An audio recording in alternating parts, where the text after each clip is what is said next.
नमस्कार. जे जे धर्मबाह्य आहे, वेदबाह्य आहे, ते आम्हाला नको. उगाच एक नवा प्रघात आम्हाला पाडायचा नाहीये. आणि खरं सांगू, अशा व्रतबंध संस्काराची आवश्यकता उरलेली नाहीये. व्रतबंध संस्कार म्हणजे द्विज होण्याची प्रक्रिया पार पाडणं. द्विज म्हणजे काय? दुसरा जन्म. म्हणजे कदाचित या व्हिडिओ नंतर, म्हणजे मागच्या कालच्या भागानंतर लोकांना असं वाटण्याची शक्यता आहे की ज्ञानदेव बंडखोर होते आणि त्यांच्या एका प्रसंगाचा उपयोग करून सुशील कुलकर्णी तुम्हीही पुरोगामी लिब्रांडू सारखं कथा सांगताय का? नाही. ज्ञानदेव खरे पुरोगामी होते. पुरोगामी म्हणजे पुढे पुढे जाणारे. पुरोगामी म्हणजे मागच्याला शिव्या घालून पुढच्याला चांगलं म्हणणारे नव्हे. लक्षात घ्या. पुरोगामी म्हणजे दात पुढे आलेले नव्हे, नारळ खवायच्या कामाचे, त्याला पुरोगामी म्हणत नाहीत. लिब्रांडू असणं, लिबरल आणि असणं म्हणजे पुरोगामित्व नव्हे. पुरोगामित्व काय आहे? अर्थ खरे समजून घेऊन या समाजाला पुढे घेऊन जाणारा तो पुरोगामी. ज्ञानदेव खरे पुरोगामी होते. ज्ञानदेवांनी द्विज होणं नाकारलंय का? नको म्हणून. त्यांनी व्रतबंध नावाचा संस्कारच नाकारलाय का? याची गरजच नाही असं म्हटलंय का? नाही. व्रतबंध संस्कार काय आहे? वयाच्या 8व्या वर्षी पित्याचं घर सोडून ब्रह्मचर्याची दीक्षा घेऊन, म्हणजे पुढच्या वर्णाश्रम व्यवस्थेत, म्हणजे आपली जे 4 आश्रम आहेत त्या 4 आश्रमामध्ये गृहस्थाश्रम, त्याच्या आधीचा संन्यासाश्रम, या 4 आश्रमांच्या पहिल्या टप्प्यावर ब्रह्मचर्याचं पालन करून विद्याध्ययन विद्याध्यापन करायला बाहेर पडणे, याला म्हणतात दुसरा जन्म घेणे. 8व्या वर्षी माता पित्याचं घर सोडायचं आहे, विद्यार्जनासाठी बाहेर जायचं आहे, गुरु घरी राहायचं आहे आणि गुरुच्या गृही राहून आपण ज्ञान मिळवायचं आहे. आणि जेव्हा हा ज्ञान मिळण्याची प्रक्रिया सुटते तेव्हा आपण द्विज बनतो. त्या द्विज होण्याच्या प्रक्रियेचा प्रारंभ आहे. म्हणून ज्ञानदेवांना हे द्विज होणं नाकारायचं नव्हतं. तर ज्ञानदेवांना हे ठाऊक होतं की जगाने आपल्या वर्तनातून, जगाने आपल्या वागणुकीतून कोणत्या स्वरूपाचा धर्म, कोणत्या स्वरूपाचं ज्ञान आपल्याला दिलेलं आहे. जगाने त्रास दिला. ज्ञानदेव जगापासून दूर गेले.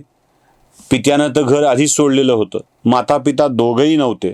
आणि ते दोघंही नसताना त्यांना जे ज्ञान मिळालं होतं ते ज्ञान प्राप्त करूनच ते द्विज झालेले होते.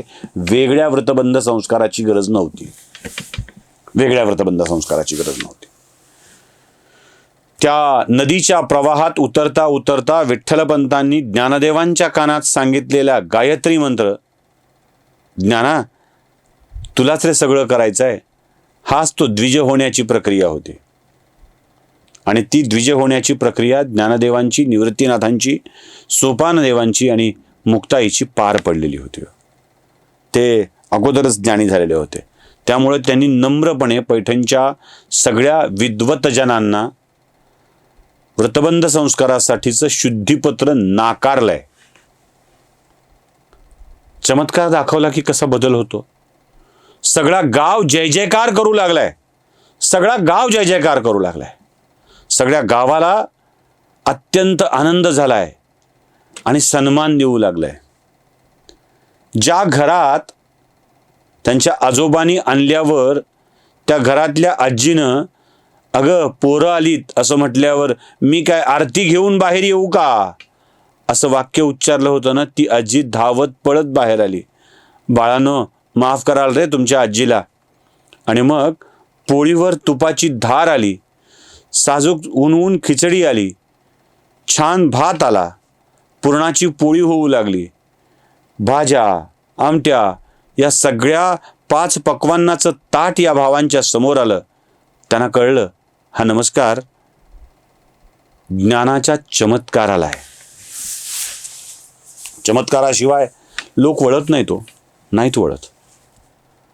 आजीनं केलेल्या अरे बाळा पोटभर खा असं ती मुक्ताईला म्हणाली. मुक्ते आज पोटभर खा ग तुझ्या आजीला माफ करून. तेव्हा मुक्ता म्हणाली आजी तुझ्या मायेनंच पोट भरलं ग, तुझ्या मायेनंच पोट भरलं. आपल्याकडं एक कथा सांगतात बघा, त्या चातुर्मासाच्या पुस्तकात किंवा अन्य ठिकाणी ती कथा असते. एक गरीब बहीण होती, श्रीमंत भाऊ होता. भावानं आपल्या गरीब बहिणीला तिच्या दारिद्र्याला कंटाळून तिच्याशी संबंध ठेवणं बंद केलं. एकदा बहीण आपल्या भावाच्या घरी काहीतरी खायला मागायला गेली. लेकरं उपाशी येत रे दादा, दादानं तिला हाकलून लावलं. बहीण अपमानाचे कडू घोट गिळत गिळत जंगलातून आपल्या घराकडे निघाली.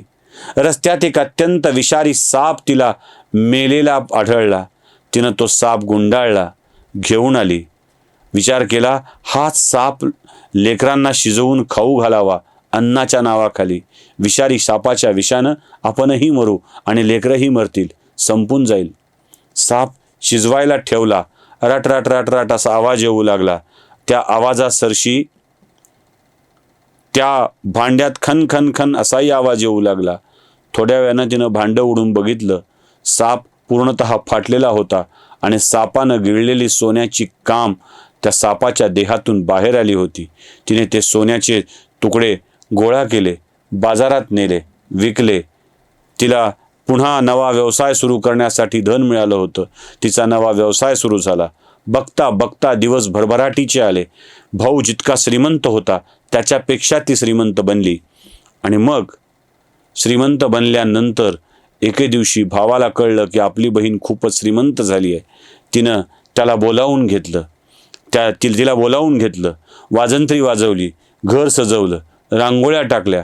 ताई ताई ये, तू किती छान आहेस, तुझं किती सगळं छान झालंय असं म्हणून भावाने जेवायला बसवलं. 5 पक्वान्नाचं ताट ठेवलं. बहिणीनं आपल्या अंगावरचे सगळे दागिने काढून पाटावर ठेवले आणि ताटातला एक एक पदार्थ ती दागिन्यांना भरवू लागली. भाऊ म्हणाला, ताई काय ग हे? बहीण म्हणाली, बाळा ज्यांना जेवायला बोलवलंस ना त्यांना जेवू घालते. तू तर मला हाकलून दिलं होतं रे, तू तर मला हाकलून दिलं होतं. माझ्या अंगावरचे हे दागिने, माझं हे ऐश्वर्य, याला भुलून तू मला जेवायला बोलवलंय. त्यांचा मान त्यांना देते, तू मला मान दिलेला नव्हता. ती आजी असाच मान देत होती आणि मुक्तेला हे कळत होतं. आजी तुझ्या मायेनं पोट भरलं ग, भरलं पोट मायेने. तरीही आजी खजील होऊन पुन्हा पुन्हा लेकरांना वाढत होती. आणि आजीचं मन नाराज करायचं नाही म्हणून ज्ञानदेव, मुक्ताई, निवृत्तीनाथ, सोपान हे सगळेच थोडंफार खात होते. आता जायचा दिवस आला होता, झाला की. आणि ते जाण्याच्या आधीनं या आळंदीतून गावोगावचे लोक परत निघाले होते. आणि जाताना चर्चा होती ती फक्त ज्ञानदेवांचीच. काय कसला चमत्कार, देवच आहे तो, ईश्वरी अवतारच विठ्ठलपंतांच्या पोटी आलाय बरं का, असं म्हणून लोक सांगायला लागले. नाही कळलं हो, नाही कळलं लोकांना. आणि ज्ञानदेवांचा प्रवास परतीचा सुरू होण्याच्या आधीच हा सगळा त्यांच्या कीर्तीचा डंका गावोगाव पोचला होता. लोक त्याविषयी बोलत होते. प्रत्यक्षदर्शी कसं घडलं ते सांगत होते आणि ऐकलेला विषय दुसरे तिसरे पुढे पुढच्याला पुढच्याला पुढच्याला सांगत जात होते. मुक्ताई म्हणाली, दादा आता आपण परत जाऊयात का? परत तर गेलंच पाहिजे. निघाले परत. गंमत अशी की निवृत्ती, मुक्ताई, ज्ञानदा यांच्या सोबत आता या वेळेला एक माणूस वाढलाय. म्हणजे त्यांचे पैठणचे आजोबा कमी झाले होते आणि आता एक वाढलाय. मी माणूस शब्द वापरलाय बरं का, लक्षात ठेवा. आणि तो माणूस म्हणजे ज्ञानारेडा. हा काही ज्ञानदेवाला सोडायला तयार नाहीये. त्याला ज्ञानदेवांना सोडायचंच नाहीये. घेऊन तो निघाला. ज्ञाना या भावंडांच्या सोबत सोबत चालतोय आणि छोटीशी मुक्ती त्या रेड्याच्या भोवती फिरत, त्याच्या पायावरून हात फिरव, त्याच्या अंगावरून हात फिरव, चल रे ज्ञाना, चल रे ज्ञाना म्हणत ती पुढे घेऊन निघाली. या दोघांच्या गप्पा हा ज्ञाना ऐकतोय बर का. काय त्याला मोक्षाची ओढ लागलीये का काय मला माहित नाही. कसली ओढ होती. कसा तो ज्ञानदेवांच्या मध्ये एवढा गुंतला होता आणि मुक्ती त्यात गुंतली होती. मी ज्ञानाची कथा सांगतो, आधी पूर्ण करतो आणि मग पुढच्या कथेकडे आपण वळूया. म्हणजे त्याला थोडासा मध्येच त्याला या कथेला कुठे वेगळं व्हायला नको. चालता चालता ते आळे गावामध्ये पोचले आणि आळे गावात पोचल्यावर ही भावंडही थकली होती, ज्ञानाही थकला होता. अचानक तो रेडा खाली बसला आणि बसल्यावर थोड्या वेळ त्यानं मुक्तेकडे बघितलं. मुक्तेनं थकलास का रे असं विचारून त्याला पुन्हा पाणी पाजता येईल का याची चाचपणी करायला सुरुवात केली. तेव्हा निवृत्तीनाथांनी मुक्तेला सांगितलं, मुक्ते बसू दे त्याला थोड्या वेळ. तो खाली बसला आणि हळूच त्यानं जमिनीवर अंग टाकून दिलं.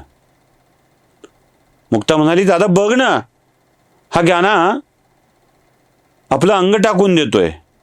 ज्ञानदेवांनी ज्ञानाच्या डोक्यावर हात ठेवला आणि म्हणाले, मुक्ते सुटला ग तो, गेला. खरंच दादा? हो. ज्ञानदेवांच्या सहवासात राहून रेड्याला मोक्ष प्राप्ती झाली होती. मुक्तेच्या डोळ्यामध्ये क्षणभर आसव तरळले, कारण हाच तो ज्ञाना ज्यानं ज्ञानदेवाला जगभरात त्यांच्या चमत्कारानं पोहोचवलं होतं. काय लळा लागला होता कोणास ठाऊक. निवृत्तीनाथांनी मनात विचार केला, म्हणाले, अरे आपण या रेड्याचे अंत्यसंस्कार तर करूच यात, पण मला असं वाटतंय की याची समाधी सुद्धा बांधली पाहिजे. याला मोक्षच मिळालाय.